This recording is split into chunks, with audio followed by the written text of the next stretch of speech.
If you're wondering whether you should retake the GMAT in order to be competitive at your desired MBA program, that choice will usually come down to three factors. Number one, have you exhausted every available resource to you in terms of optimizing your study time? Some of you might have opted for free courses of study or low-cost courses of study that might have helped you make some progress, but haven't been enough to get you where you want to go ultimately. If you haven't talked to some professional providers and individual instructors who can help point out what might be missing for you and help you construct a study plan to get to your next level of performance, then that would be the obvious next step in whether you should retake the exam. If you're running up against a deadline and your score is quite close to the average and the rest of your application is competitive, then it might be time to stop looking at additional prep resources and focus on just getting your application done.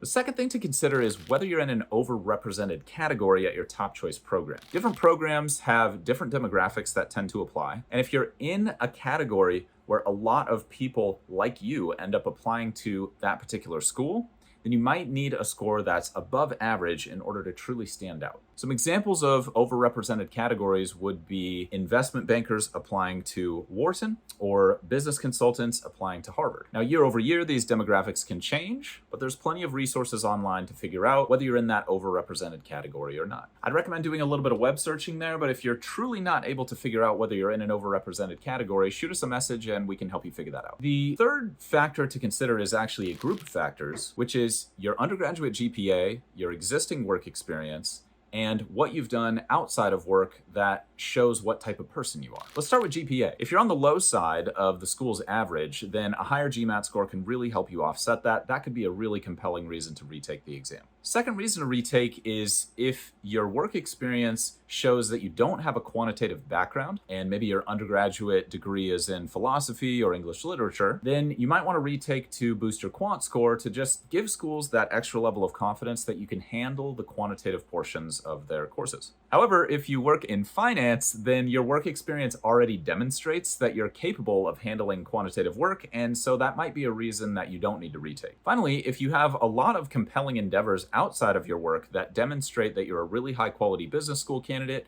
and or a great fit for the culture of a particular school, then you might not need as high of a GMAT score in order to convince the admissions committee that you're a great candidate. Having said that, if the opposite is true and you've been all in on work and you haven't been doing a lot of community work or volunteering or self-starting outside of work, then a higher GMAT score can help make your application a little bit more compelling. This is the reality of these top MBA programs. They want people who can test well, they want people who can work well, and they want people who are super well-rounded and impressive because that really helps elevate their brand. Think about it. If you're a rock star and you go to Harvard Business School and you end up doing awesome rock star things for the rest of your career, what are people going to think about Harvard Business School when they interact with you? So while you might not have a lot of control over your undergraduate GPA or your existing work experience, the GMAT is a way that you can really increase the value of your candidacy to a school in a relatively short amount of time. If you have questions about whether you personally should retake or how to best approach that retake process, reach out to us anytime and we'll be happy to help. Talk soon, everybody.